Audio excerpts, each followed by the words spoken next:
Greetings, Gumshoe. Today you will be participating in a ride-along with Slade, one of the city's best homicide detectives. Strap on your headset and set the resolution to as high as you can, so you can be sure to see what he sees, hear what he hears. Now let's see if you can solve the crime, along with the city's finest. Good luck, detective. The street was enveloped in a thick fog, casting an eerie veil over the scene. Dim streetlights struggled to pierce through the mist, their glow casting long shadows across the deserted road.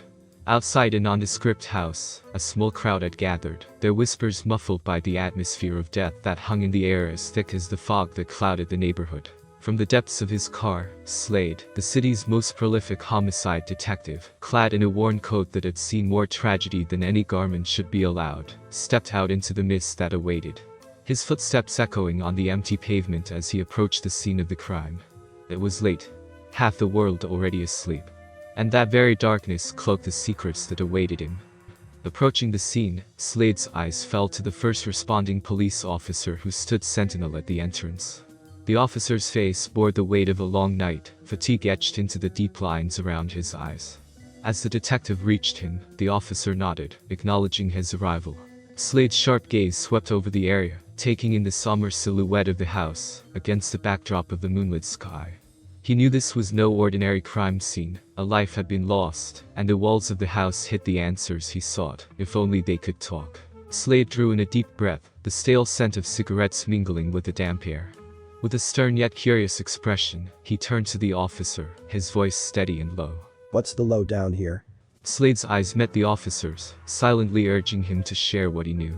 Good evening, Slade. The stiff upstairs is one Arthur Honeycoat III. It seems he's a well-known cutthroat real estate developer in this area. And when you got here, no one had entered the residence? No, sir. The house was locked up. We had to break in the front door to gain entrance to the residence. As the officer began to recount the chilling discovery, the detective's mind braced itself for the web of secrets, lies, and deceit that awaited his unraveling. Slade's brow furrowed as he listened to the officer recount arriving on the scene and securing the home. The call had been received earlier that evening at the precinct from a concerned citizen. It seemed that the death inside the house might have been a tragic accident, rather than a deliberate act of violence. The victim, a prominent businessman known for his ruthless tactics, had apparently met his demise on the second floor, a room filled with shattered vases and broken fragments of once ornate decorations. The evidence suggested a fall, with a broken skull as the tragic result. Curiosity gnawed at the detective's mind as he glanced towards the patrol car parked nearby. Inside, a lone figure huddled in the backseat, wrapped in a blanket. The officer revealed that the person had witnessed the incident while passing by, catching a glimpse of the fatal accident through a large picture window on the second floor of the house. The picture window now illuminated from time to time with the harsh flash of the crime scene photographer's camera bulb. Approaching the patrol car, the detective gently tapped on the window. Hesitant eyes met his.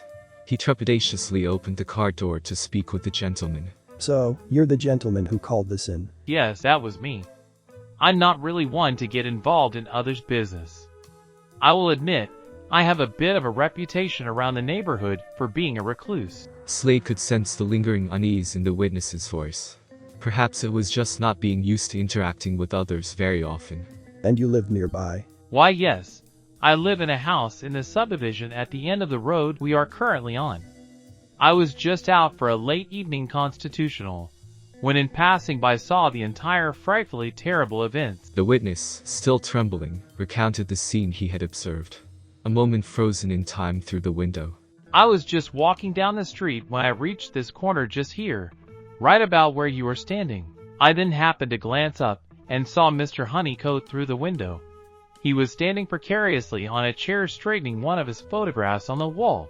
Then I saw one of the legs on the chair start to fold in under his weight, and then it suddenly snapped, sending Honeycoat falling backwards, which is when he struck his head on the corner of the desk. I ran to the nearest phone and called the police. I'll never forget seeing him just go limp right before my eyes. "Okay, thank you very much for calling it in. Do me a favor and just sit tight for a couple more minutes. I might have just one or two more questions for you before I let you get back home, so you can try to forget this whole horrible experience."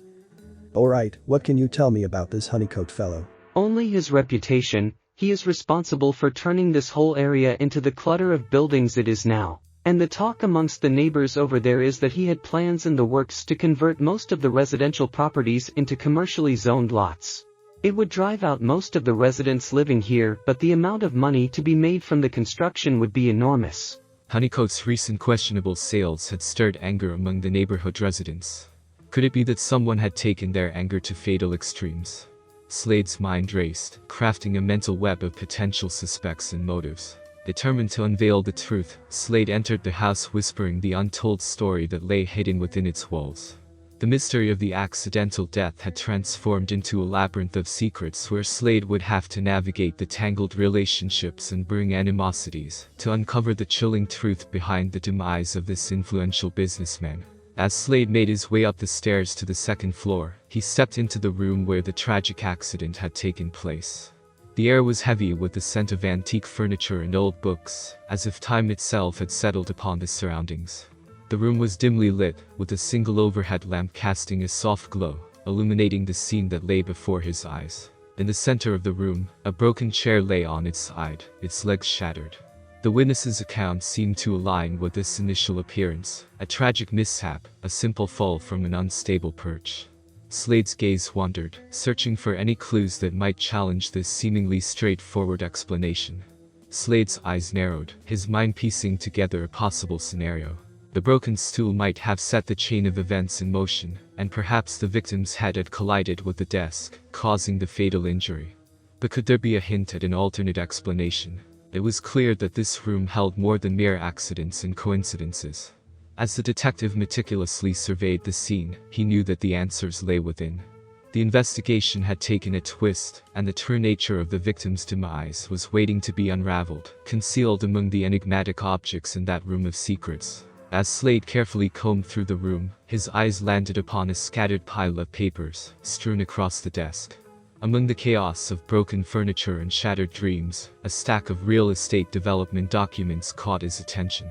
He bent down, picking up a few pages, and his eyes widened with intrigue. These were no ordinary papers, they represented the future, the promise of a significant deal. Within the stack, a prominent plan for the development of a subdivision emerged, outlining the transformation of every residence in the neighborhood into a bustling shopping mall. Slade's mind raced, drawing connections between the victim's pending business deal and the direct impact of everyone currently standing outside, watching the crime scene.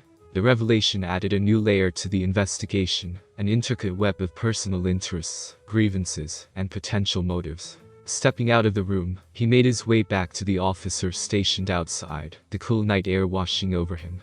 With a determined expression, the detective approached the officer and spoke in a low, authoritative tone. Officer, I need you to take the witness downtown for booking. I have reason to believe his involvement in Mr. Honeycoat's death may be more than coincidental. The officer's brows furrowed in confusion, but he trusted Slade's instincts and expertise.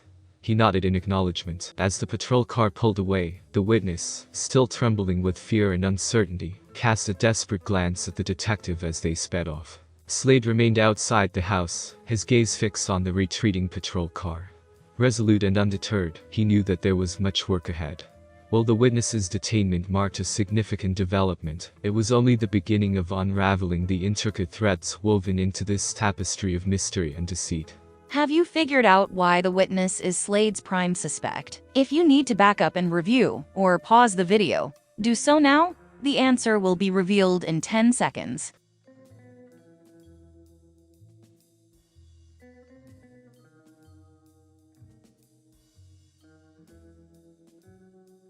Slade knew the witness was lying when he said, Then I saw one of the legs on the chair start to fold in under his weight, and then it suddenly snapped, sending Honeycoat falling backwards, which is when he struck his head on the corner of the desk. Slade confirmed that when the witness informed him where he was, Here, right about where you are standing. the view of the victim's room would not have allowed the witness to see that the victim was even standing on a chair, let alone the desk in the room. Once in the room, Slade saw a similar chair up against the window that was invisible from the sidewalk where the witness claimed to be. Slade confirmed with the officer that no one had entered the house since his arrival. The house was locked up. We had to break in the front door to gain entrance to the residence. So the only way the witness could have known what the room looked like would have been if he had been in the room prior to calling the police, possibly during the commission of a murder.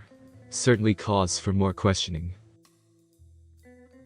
Were you able to figure it out, Gumshoe? Leave a comment below and let us know how you did.